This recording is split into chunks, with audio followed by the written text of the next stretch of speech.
പപ്പായ കൊണ്ടൊരു ലഡു ഉണ്ടാക്കാം.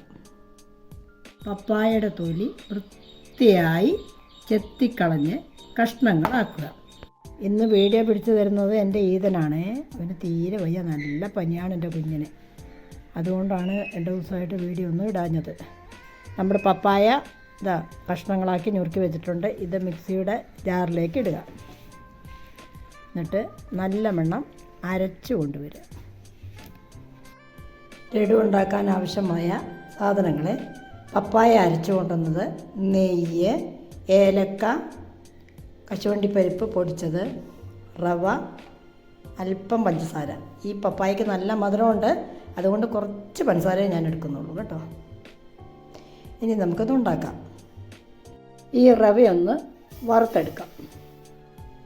റവ വറുത്ത് മാറ്റി അതേ പാനിലേക്ക് ഈ പപ്പായക്കൂട്ട് ഒഴിക്കുക. ഇങ്ങനെ തിളച്ച് വരുമ്പോൾ നമ്മൾ മാറ്റി വെച്ചിരുന്ന ഈ പഞ്ചസാര ഇതിലോട്ട് ഇടുക. ഇതിലോട്ടിട്ട് നെയ്യ് ഒഴിക്കുക. 1 സ്പൂൺ നെയ്യ് ഒഴിക്കുക. ഇത് കണ്ടോ, ഈ പാനിൽ നിന്ന് വിട്ട് വരുന്നുണ്ട്, ഉണ്ടോ? ഇനി നമുക്കിതിലോട്ട് അണ്ടിപ്പരിപ്പും ഏലക്ക ഇടുക. ഇതിലോട്ട് എടുത്ത് വെച്ചിരിക്കുന്ന റവ ഇടുക. നന്നായി ഇളക്കുക. ഈ പരുവായപ്പോൾ നമ്മൾ സ്റ്റവ് ഓഫ് ചെയ്യുക. 1/2 മണിക്കൂർ ഒന്ന് മാറ്റി വയ്ക്കുക. ശരി, നെയ്യും കൂടെ ഒഴിക്കണേ.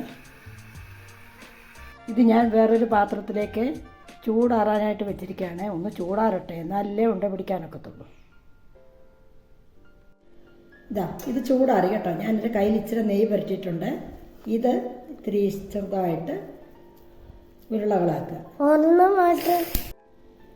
ഇതെല്ലാം ഞാനിങ്ങനെ ഉരുളകളാക്കട്ടെ, എന്നിട്ട് കാണിച്ചു തരാം കേട്ടോ. ഒട്ടും മായം ചേർക്കാത്ത, കളറൊന്നും ചേർത്തിട്ടില്ല, പപ്പായയുടെ കളറാണ് ചേർക്കാത്ത ഒരു പപ്പായ ലഡു. നല്ല ടേസ്റ്റാണ്. എല്ലാവരും ഉണ്ടാക്കി നോക്കണം കേട്ടോ.